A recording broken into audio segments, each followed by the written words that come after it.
안녕하세요. 결혼한 지 3년 만에 이혼한 30대 여성입니다. 이혼한 지는 이제 막 반년이 넘었고요. 그런데 여전히 저도 모르게 왜 나한테 이런 일이 생겼을까 하고 상념에 빠지곤 해요. 살다 보면 한 번쯤 똥 밟는 날도 있는 거라고 그렇게 생각하고 잊어버리려고 하는데 그게 생각만큼 쉽지가 않거든요. 그래서 차선책으로 선택한 게 남들에게 제 이야기를 해보는 거예요. 후련하게 부정적인 감정을 털어내는 것도 꽤 괜찮은 방법 같아서요. 남편을 만나기 전, 저는 대기업은 아니었지만 그래도 비교적 이름난 회사를 다니던 직장인이었습니다. 커리어에 대한 욕심이 있다 보니 주변은 둘러보지 않고 오로지 경주마처럼 앞만 보고 달리는 사람이었고요. 그리고 그렇다 보니 결혼은커녕 연애 한번 제대로 해보지 못하고 어느새 30을 넘겼는데 그럼에도 불구하고 급하다는 생각은 안 들대요. 그래서 나는 결혼하고는 크게 인연이 없는가 보다 했었는데 생각지도 못한 어쩌면 평생 나와 같이 늙어갈지도 모르겠다 생각했던 단짝 친구가 어느 날 갑자기 시집간다며 청첩장을 주는 게 아니겠어요? 정말이지 그때 제가 받은 충격은 뭐랄까. 누구보다 빨리 앞으로 달려나가고 있다고 생각했는데 어쩌면 나만 뒤처지고 있었던 건 아닐까 싶은 게 그리고 그때부터 정말 마음이 조급해지더라고요. 나도 더 늦기 전에 내 짝을 만나야 한다 뭐 그런 나름대로 강박이 생긴 것처럼 말이죠. 그런데 그런 제 마음을 제 후배가 눈치라도 챘던 건지 자기가 아는 오빠 중에 너무 괜찮은 사람이 있어서 그런다며 소개팅 자리를 만들어 주었고 그렇게 만나게 된 사람이 남편이었어요. 남편은 당시 식당에서 일을 하고 있었는데 말하기로는 시부모님이 향후 몇 년 이내에 은퇴를 하실 예정이고 그러면 자기가 물려받게 될 거라고 했습니다. 그래서 원래는 주말에만 도와드리곤 했었는데 저와 만나기 얼마 전 아예 회사를 관두고 식당 일에 뛰어들었다고 하더라고요. 그러면서 자기 이야기를 늘어놓는데 솔직히 처음에는 좀 별로다 싶었어요. 제 이야기를 들어주기보다는 자기 얘기를 하기에 바쁜 사람 같았으니까요. 하지만 대화를 좀 더 나눠보니 가족애도 있고 책임감도 있고 속이 깊은 사람 같더라고요. 그래서 남편이 한 번 더 만나고 싶다 했을 때 그러자 했네요. 그리고 그 이후로 몇 번의 만남을 더 갖게 되었고 그 인연이 이어져 부부의 연까지 맺게 되었죠. 남편과 결혼하던 당시 시댁에서 2억을 해주셨고 친정에서도 그와 비슷한 수준으로 지원을 해주셨습니다. 거기에 플러스로 남편은 남편대로 저는 저대로 모아둔 돈이 있었기에 솔직히 부족함이나 어려움 없이 신혼생활을 시작할 수 있었죠. 하지만 모든 것이 원만하게 흘러가는 듯했던 저희 결혼 생활이 조금씩 삐그덕거리기 시작한 건 생각지도 못한 신우가 저희의 일상에 등장하면서였습니다. 남편에게는 위로 6살 많은 누나, 그러니까 신우가 있었는데 저는 결혼식 당일을 제외하곤 한 번도 신우와 따로 만남을 가져본 일이 없었어요. 남편이 몇 번이나 자리를 만들어 보려고 했었지만 매번 이런저런 이유로 신우가 약속을 파토냈었거든요. 그리고 솔직히 저는 그런 일들이 몇 번 반복되고 나니 남편에게 말은 못했지만 신우가 나를 싫어하나 뭐 그런 생각도 들대요. 그리고 신우 쪽에서 자꾸 약속을 파토내는데 저라고 그래도 만나요 하고 매달리는 것도 웃긴 것 같고 그래서 뭐 보게 되면 보는 거지 하고 내버려뒀더니 정말 결혼식 당일이나 되어서야 만나게 되었답니다. 그런데 다들 아시겠지만 결혼식 당일에 신부였던 제가 무슨 정신이 있어서 신우를 챙길 수가 있었겠어요? 남편 누나라니까 인사하고 뭐 그게 다였죠. 그리고 신혼여행 다녀와서 시댁에 인사를 갔던 날이었습니다. 어머님이 저더러 집에 가면 신우한테 전화 한 통 해주라면서 결혼식 당일날 제가 자기를 본체 만체 하더라며. 벌써부터 기어오르려고 드는 건지 뭔지 모르겠다. 한두 살 차이도 아닌데 어떻게 윗사람 대우를 안 해주냐 하며 서운해했다대요. 듣고 있는데 정말 황당했습니다. 그런 말을 하는 신우도 그런 신우한테 따끔하게 한마디 해주시진 못할 망정 오히려 말을 전하시는 어머님도 솔직히 얼마나 실망스러웠는지 몰라요. 하지만 그때만 하더라도 이제 갓 시집 온 입장이었던 만큼 제 목소리를 크게 내고 싶은 생각은 없었습니다. 그래서 그냥 어머님 말씀대로 신우에게 전화했고 그날 신경 써드리지 못해서 죄송하다 했더니 자기가 이번만큼은 그냥 처음이라 뭘 몰라서 그랬다 생각하고 넘어가겠다나요?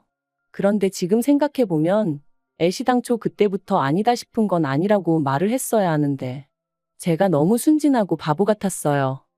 아무튼 그런 일도 있었지만 그게 저와 남편의 결혼 생활에 어떤 영향을 미쳤던 건 아니었어요. 적어도 저는 그렇게 생각했죠. 하지만 결혼하고 1년쯤 됐을 땐가 신우가 시부모님 댁으로 들어간다고 하더라고요. 그런데 시매부랑 다 같이 들어가는 게 아니라 신우만 시조카를 데리고 들어간다는데 혹시 무슨 일이라도 있는 거냐는 제 질문에 남편은 그런 건 아니고 시매부한테 일이 있어서 당분간 떨어져 지내게 되었다면서 제가 신경 쓸 일이 아니라고 말 그대로 쓸데없는 관심 갖지 말라는 식으로 말을 하는 거예요.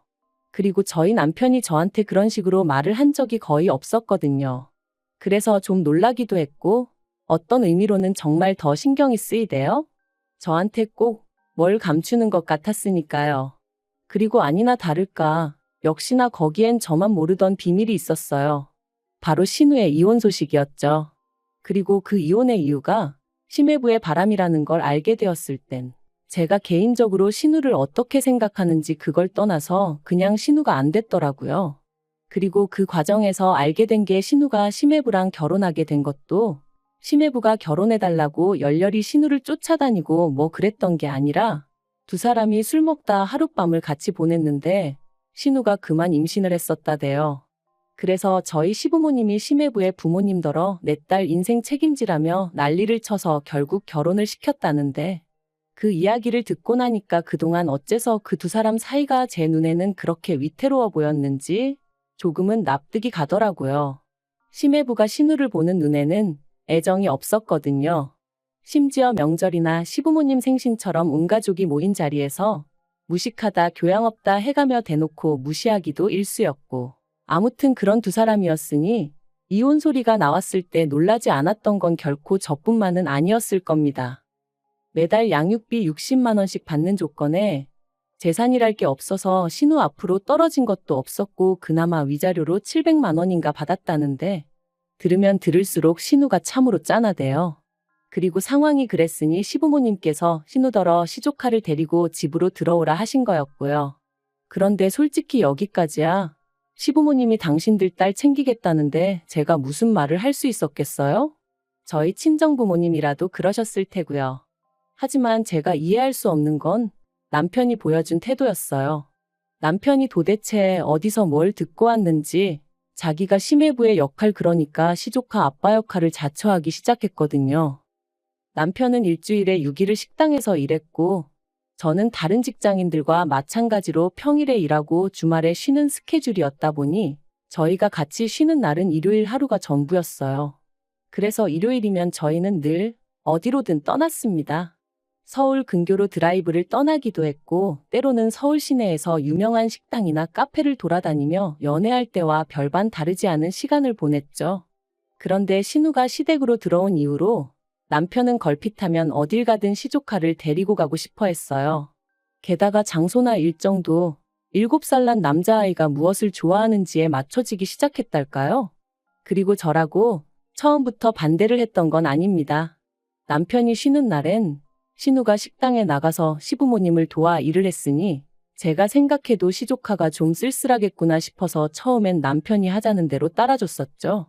그런데 그렇게 한두 달 시간이 흐르고 나니까 일단 쉬는 날이 쉬는 날처럼 느껴지지가 않았고 이러다 우리 둘만의 시간은 언제 가질 수 있을까 싶은 게 남편에게 점점 서운한 마음이 들더라고요. 또 한편으론 어린애를 상대로 이런 생각을 하는 제 자신이 한심해서 스스로에게 짜증도 많이 났죠. 아무튼 고민 끝에 결국 남편에게 이제 시조카를 데리고 나가는 건 그만했으면 좋겠다고 어렵게 말을 꺼냈습니다. 그런데 남편은 저더러 지금 어린애를 질투라도 하는 거냐며 유치하다 하더니 그러면 저는 혼자 집에 있으라대요. 자기는 어쨌든 시조카가 안쓰러워서 나 몰라라는 못하겠다면서 말이죠. 그리고 전 이런 남편의 반응에 꽤 충격을 받았습니다. 하다못해 저를 어떻게든 달랜다던가 설득을 한다던가 그런 과정도 없이 저랑 시조카 중에 시조카를 딱 선택했다는 자체가 너무 서운했거든요. 그리고 그날 이후로 정말 저는 혼자 집에 남았고 남편은 시조카를 데리고 나가더군요. 그런데 그 상황 자체보다 더 황당했던 건 바로 그 다음 주부터는 신우까지 합세하여 셋이 외출을 했다는 거예요. 사실 신우가 일을 하니까 시조카 혼자 있게 하기가 뭐해서 남편이 데리고 다녀도 뭐라고 안 했던 건데 남편이랑 시조카 그리고 신우까지 누가 보면 셋이서 한 가족인 줄 알게끔 그렇게 주말마다 나가니 어처구니가 없더라고요. 그래서 남편한테 이제 보니 신우도 쉬는 거고 그럼 신우가 시조카를 챙기면 되는 거지 당신까지 같이 나갈 필요가 있냐니까 여자 혼자 애 데리고 다니면 사람들이 무시한대요. 그리고 신우가 지금 심리적으로 많이 위축되어 있기 때문에 남자인 자기가 옆에서 같이 다녀줘야 안심을 한다나요? 정말이지 듣는데 기도 안 차더라고요. 제가 남편더러 말도 안 되는 소리 좀 하지 말라고 했어요.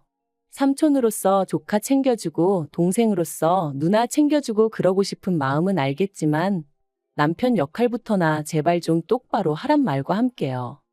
그런데 이 이야기가 어머님 귀에 들어갔고 저는 정말 말 그대로 호되게 욕을 먹었습니다. 어머님께서 저더러 왜 이렇게 신보가 못돼 먹었냐면서 남매 사이를 갈라놓으려고 하는 거냐며 정말 실망이라셨거든요. 그래서 제가 어머님한테 제 입장도 이해를 좀 해달라고 하소연을 했습니다. 남편이 식당일 마무리하고 집에 오면 11시고 그럼 저희는 1시간도 채 같이 보내지 못한다.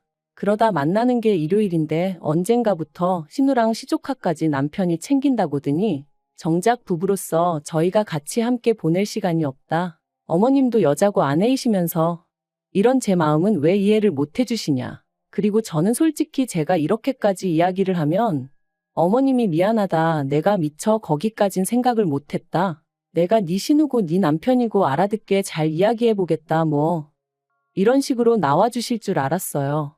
그런데 제가 드라마를 너무 많이 봤던 걸까요? 아니면 이상과 현실을 구분 못하는 바보천치였던 걸까요? 어머님이 보여주신 반응은 제 예상과는 완전히 달랐습니다. 저더러 나는 여자고 아내고 그런 건 모르겠고 내 새끼들이 가깝게 지내는 게 좋다. 누구건 간에 내 딸한테 상처 주는 꼴 이제는 못 본다. 그게 내 며느리라고 해도 나는 용서 못한다. 도무지 대화가 통하지 않는다는 게 이런 거구나 싶었어요. 그래서 어머님 뜻 잘 알겠다고 그러고 집으로 돌아왔습니다. 집에 돌아와 곰곰이 생각을 해봤는데 도무지 감당을 못하겠더군요.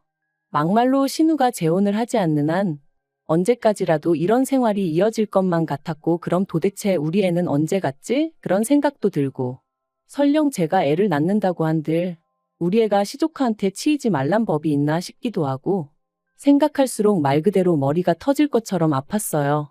그리고 그렇게 며칠 동안 어디다 말도 못하고 혼자 끙끙 앓다가 결국 남편에게 헤어지자 했습니다. 당신이 그렇게 가족을 끔찍히 생각하는 줄 몰랐다고. 그런데 나는 아직 당신에게 진짜 가족이 아닌가 보다고. 그러니 내가 빠져주겠다 했어요. 그런데 남편이 그제서야 자기가 평생 신우나 시조카 뒷바라지를 하겠다는 것도 아닌데 왜 이렇게 예민하게 반응하냐며 신우가 불쌍하지도 않냐? 조금만 참아라 그러더라고요.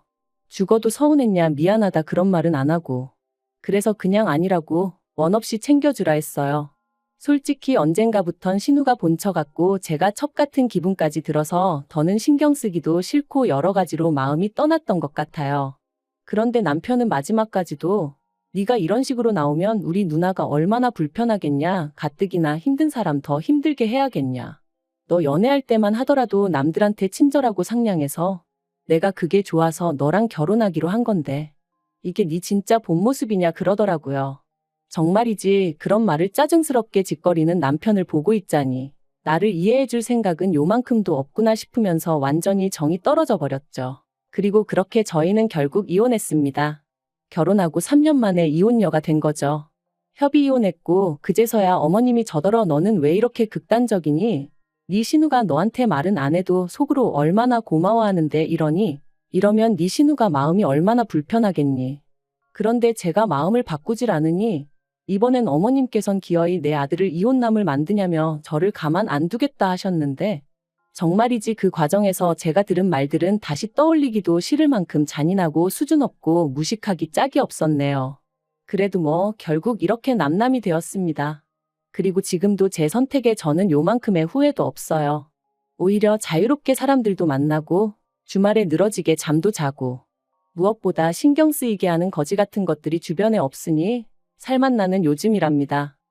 한편 이혼 후 남편은 시댁에 들어갔어요. 그러니까 마침내 시댁은 온 식구들이 다시 모이게 된 거죠. 그리고 이건 좀 쓸데없는 소리 같은데 결혼했다가 돌아온 두 자식들을 보고 계신 어머님 아버님은 이제 어떤 기분이실까요? 여전히 어머님 눈에는 가깝게 지내는 남매라서 보기 좋고 서로 돕고 사니 뿌듯하고 그럴까요? 제가 어머님이면 어지간히 속 터질 것 같은데 말이죠. 뭐 아무튼 저와 같은 피해자가 생기지 않도록 두 남매가 오손도손 알콩달콩 평생 서로 의지해가며 살아가길 기도해줘야겠어요.